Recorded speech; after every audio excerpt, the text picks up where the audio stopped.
ಕುಡಿ.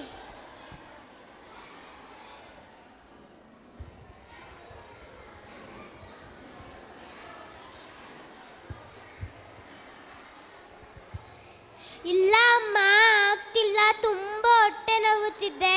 ಇರಮ್ಮ, ಮನೆಯ ಹತ್ತಿರ ಆಸ್ಪತ್ರೆ ಇದೆ, ಅಲ್ಲಿಗೆ ಹೋಗಿ ಬರೋಣ ಬಾ.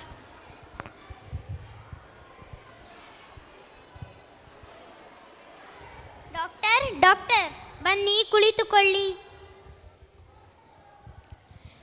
ನಿನ್ನ ಹೆಸರೇನು ಪುಟ್ಟಿ? ನನ್ನ ಹೆಸರು ಕಾವ್ಯ. ಏನು ತೊಂದರೆ ಕಾವ್ಯ?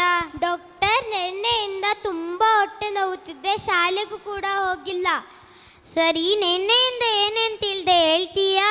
ಬೆಳಗ್ಗೆ ಇಡ್ಲಿ ಚಟ್ನಿ, ಮಧ್ಯಾಹ್ನ ಮೊಸರನ್ನ ಮತ್ತು ರಾತ್ರಿ ಅನ್ನ ಸಾಂಬಾರ್ ತಿಂದೆ ಡಾಕ್ಟರ್. ನಿಮ್ಮ ಮನೆಗೆ ಕುಡಿಯುವ ನೀರು ಎಲ್ಲಿಂದ ತರುತ್ತೀರಾ?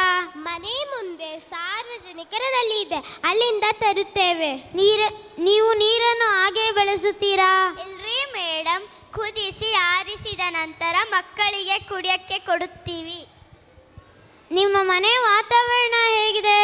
ತುಂಬ ಗಲೀಜಾಗಿತ್ತು, ಚರಂಡಿ ಕಟ್ಟಿಕೊಟ್ಟಿತ್ತು. ಅಪ್ಪ ಅವಾಗ ಸ್ವಚ್ಛ ಮಾಡುತ್ತಾರೆ, ನಾವೆಲ್ಲರೂ ಸೇರಿ ಸ್ವಚ್ಛ ಮಾಡುತ್ತೇವೆ.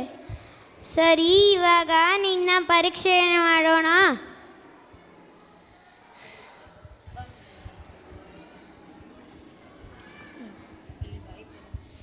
ಎಲ್ಲ ಬಾಯ್ ತೆರೆ, ನಾಲಿಗೆ ಹೊರ ಹಾಕು, ಕಣ್ಣು ತೆರೆ, ದೀರ್ಘವಾಗಿ ಉಸಿರಾಡು.